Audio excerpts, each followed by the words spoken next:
دا حضرت شیخ صاحب په باره کې دی د هغوی د توحید او د سنت په باره کې چې کوم خدمات دي په دې علاقه کې په پوره دنیا کې زمونږ په دې ملک کې په دې نظم کې مختصر غوندې نقشه هغه زه تاسو ته خبرې ځکه کوم چې په خبرو نه بغیر به تاسو په دې نظم نه پوهیږئ.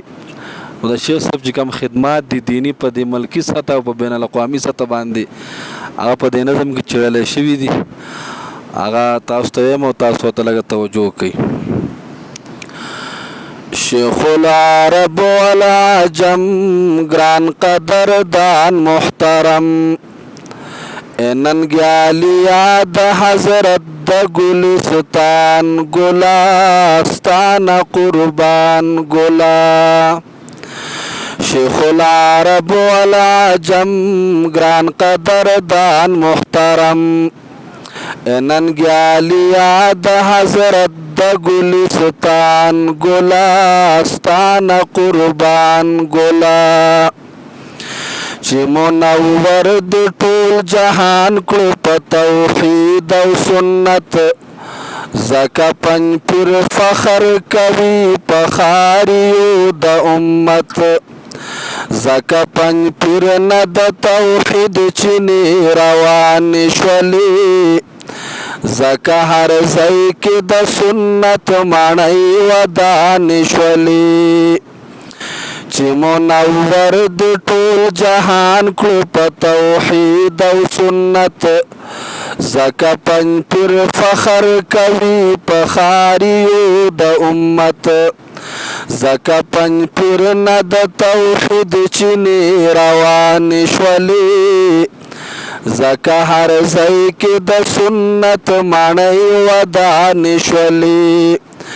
زکه پیدا د شو هر ځای کې دشمنان ګلا ستانه قربان ګلا. شیخ العرب والعجم ګران قدردان محترم ننګیالیا د حضرت د ګلستان ګلا ستانه قربان ګلا. د انبیاء د عصمت نارا وهلی دتا د غیرتی عمر د انبیاء د عصمت نارا وهلی دتا د صحابه د پاکی چغا وهلی دتا د انبیاء د عصمت نارا وهلی دتا د صحابه د پاکی چغا وهلی دتا. ستا شاگردان دی مجتبا غندی ځوانان ګلا ستانه قربان ګلا. شیخ العرب والعجم ګران قدردان محترم ننګیالیا د حضرت د ګلستان ګلا ستانه قربان ګلا. د ابو بکر آینه مختانی ولیدتا د غیرتی عمر پګړی پسر اخلی دتا. د ابو بکر آینه مختانی ولیدتا د غیرتی عمر پګړی پسر اخلی دتا. عثمان علی دی هم نیولی رهبران ګلا ستانه قربان ګلا.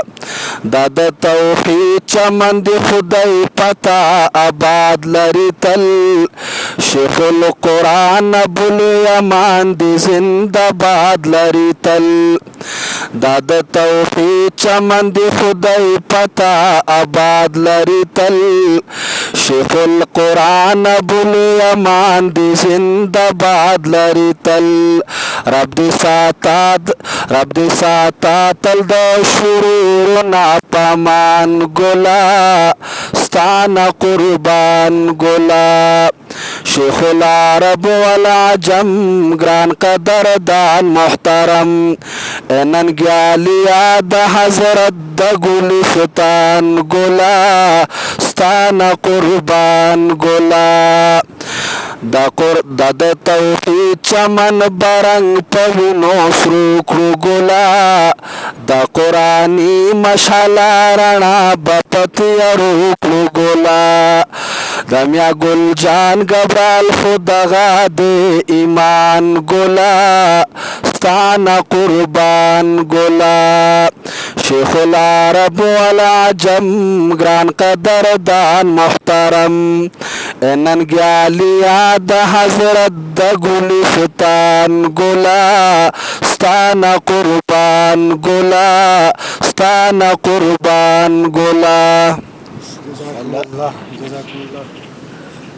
الله دې میا ګل جان وبخي ډېر ښه ملګری و او د والد صاحب او زمونږ د ډومبو ملګرو نه و په سوات کې د طلباو ما هغه امیر مقرر کړی و او بیا دلته په ګبرال کې هم هغه امیر و الله دې ورله جنتونه سره د ملګرو ورکړي